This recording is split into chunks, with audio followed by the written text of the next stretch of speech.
Welcome to my channel. ఈ వీడియోలో AP ప్రభుత్వ ఉద్యోగులకు, పెన్షనర్లకు టోటల్ డీఏ బకాయిల లిస్టు వచ్చేసింది. ఒక్కొక్కరికి 2,00,000 వరకు జమ అయ్యే తాజా సమాచారం గురించి వీడియోలో తెలుసుకుందాము. వీడియోనైతే ఎక్కడే కానీ స్కిప్ చేయకుండా ఎండ్ వరకు చూసేటప్పుడు ఇన్ఫర్మేషన్ పూర్తిగా అర్థమవుతుంది. అలాగే వీడియో చూస్తున్న ప్రతి ఒక్కరు వీడియోకి అయితే లైక్ చేయండి ఫ్రెండ్స్. ఈ వీడియోని తోటి ఉద్యోగ పెన్షన్ మిత్రులతో అయితే షేర్ చేయండి. కొత్తగా మన ఛానల్‌ని చూస్తున్నవారు ఇంకా ఎవరైనా సబ్స్క్రైబ్ చేసుకోకుంటే వెంటనే మన ఛానల్‌ని సబ్స్క్రైబ్ చేసుకోండి. దీని ద్వారా నేను చేసే ప్రతి ఒక్క వీడియో మీ వరకు రీచ్ అవుతుంది. ఇక ఆలస్యం చేయకుండా వివరాల్లోకైతే వెళ్ళిపోదాము. సో ఫ్రెండ్స్, ఇక విషయానికి వచ్చినట్లయితే ఏపీ దేశవ్యాప్తంగా లక్షలాది మంది ప్రభుత్వ ఉద్యోగులు, పెన్షన్లు ఎంతో ఆసక్తిగా అయితే ఎదురుచూస్తున్న కరువు భత్యం, డిఆర్ఎస్ అలవెన్స్, డిఏ బకాయిలు మరియు డిఏ పెంపుపై త్వరలోనే శుభవార్త వెలువడే అవకాశాలు కనిపిస్తున్నాయి. గత 18 నెలలుగా పేరుకుపోయిన డిఏ బకాయిల చెల్లింపుపై ప్రస్తుత ప్రభుత్వం సానుకూలంగా స్పందించి స్పష్టమైన ప్రకటన చేయనుందని విశ్వసనీయ వర్గాల సమాచారము. 2020 జనవరి అలాగే జూలై, 2021 జూన్, జనవరి, జూన్ మధ్య కాలంలో జనవరి 2020 నుంచి జూన్ 2021 మధ్య కాలం 18 నెలల పాటు కోవిడ్-19 మహమ్మారి కారణంగా దేశవ్యాప్తంగా ఆర్థిక పరిస్థితి దృష్ట్యా ఆర్థిక మంత్రిత్వ శాఖ డిఆర్ పెంపును మే 2020లో నిలిపివేసిన సంగతి మనందరికీ తెలిసిందే. ఈ నిలిచిపోయిన డిఏ బకాయిలను తక్షణమే విడుదల చేయాలని వివిధ ఉద్యోగ సంఘాల నాయకులు చాలా కాలంగా అయితే ప్రభుత్వాన్ని డిమాండ్ చేస్తూ వస్తున్నారు. ఈ నేపథ్యంలో ప్రభుత్వం త్వరలోనే ఈ బకాయిలను చెల్లించే అవకాశాన్ని పరిశీలించింది. ఉద్యోగులకు ఊరట కలిగించే నిర్ణయం తీసుకుంటుందని వారు ఆశాభావం వ్యక్తం చేస్తున్నారు. కొన్ని అంచనాల ప్రకారంగా ఉద్యోగులకు వారి స్థాయిని బట్టి 2,00,000 నుంచి 2,00,000 వరకు కూడా వారికి అయితే డిఏ బకాయిల రూపంలో ఈ 18 నెలలకు సంబంధించి అందే అవకాశం ఉందని తెలుస్తుంది. ఇక బకాయిల అంచనా స్థాయిని బట్టి అయితే రేట్ ఉంటుందండి డిఏ అమౌంటు. ఈ యొక్క డిఏ బకాయిల మొత్తం ఉద్యోగ స్థాయి, లెవెల్ మరియు వారి యొక్క ప్రాథమిక వేతనంపై ఆధారపడి ఉంటుంది. ఉదాహరణకు లెవెల్ 1 ఉద్యోగులకు డిఏ బకాయిలు సుమారుగా 11,880 నుంచి 37,554 మధ్య ఉండవచ్చని అంచనా. లెవెల్ 13 ఉద్యోగులకు బకాయిలు సుమారుగా 1,44,200 నుంచి 2,18,200 వరకు అందే అవకాశం అయితే ఉంది. అలాగే లెవెల్ 14 అంతకంటే పై స్థాయి ఉద్యోగులకు ఈ మొత్తం మరింత ఎక్కువగా అయితే ఉంటుంది. ఈ డిఏ పెంపు మరియు బకాయిల చెల్లింపు ప్రభుత్వ ఉద్యోగులతో పాటు ప్రభుత్వ రంగ సంస్థల ఉద్యోగుల మరియు పెన్షనర్లకు కూడా వర్తిస్తుంది. డిఏ పెంపు అంచనాలు.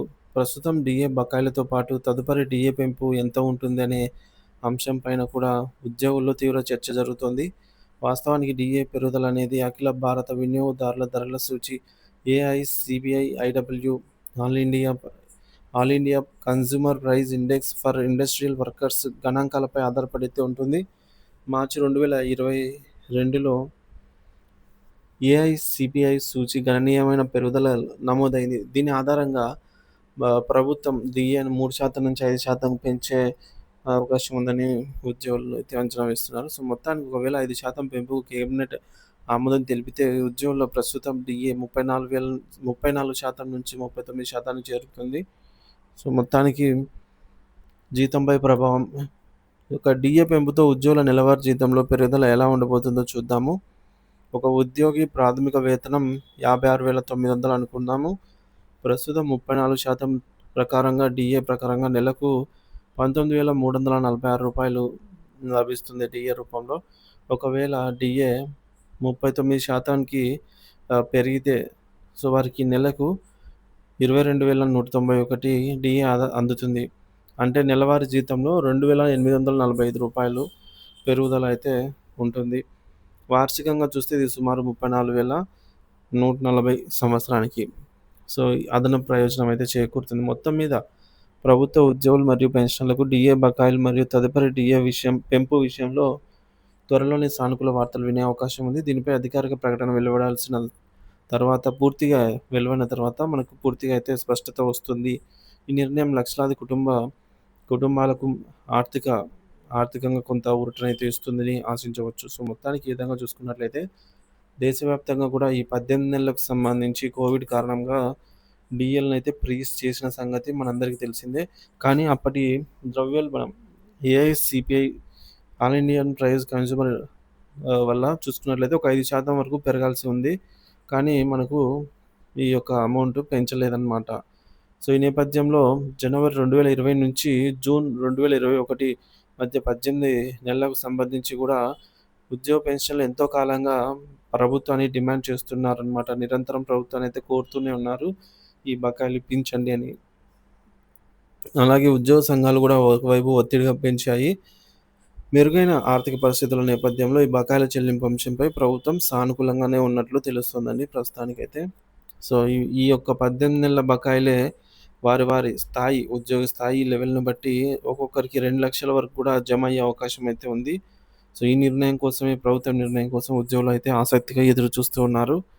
మరి ఈ బకాయిల అంచనా ఏదైతే ఉందో ఉద్యోగుల స్థాయిని బట్టి ఈ విధంగా స్క్రీన్ పైన చూడొచ్చు.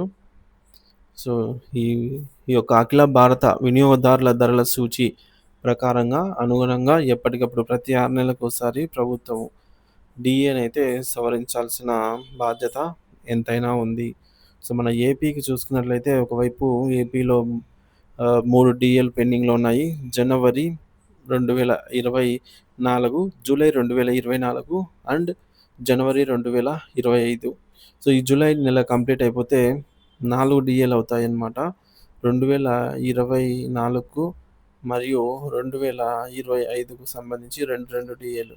అంటే మొత్తం 4 డీఏలు పెండింగ్‌లో పడినట్టే లెక్క. సో, దీనికి సంబంధించి బకాయిలు కూడా మనకు ఓ విధంగా చూసుకున్నట్లయితే ఆహ్, 10 డీఏలకు సంబంధించి దాదాపు 200 నెలలకు పైగానే బకాయిల రూపంలో అందాల్సింది. సో, అది కూడా ఒక్కొక్కరికి 2-4, 5 లక్షల వరకు రావాల్సిన అమౌంట్ ఎంతైనా ఉంది. సో, ఈ అమౌంట్ సగటు ఉద్యోగిపై ప్రభావం అయితే చూపుతుందనమాట. సో, ఆర్థికంగా. సో, ఈ యొక్క జీతంపై కూడా ప్రభావం అయితే చూపుతుంది. సో, మొత్తానికైతే ఉద్యోగులు, పెన్షన్‌లు కోరుకునేది ఒకటే అండి. కుటుంబ పెన్షన్‌ల కుటుంబాలకు భారీ ఆర్థిక ఊరటనైతే ఇస్తుంది అనైతే ప్రభుత్వాన్ని నమ్ముతున్నారు.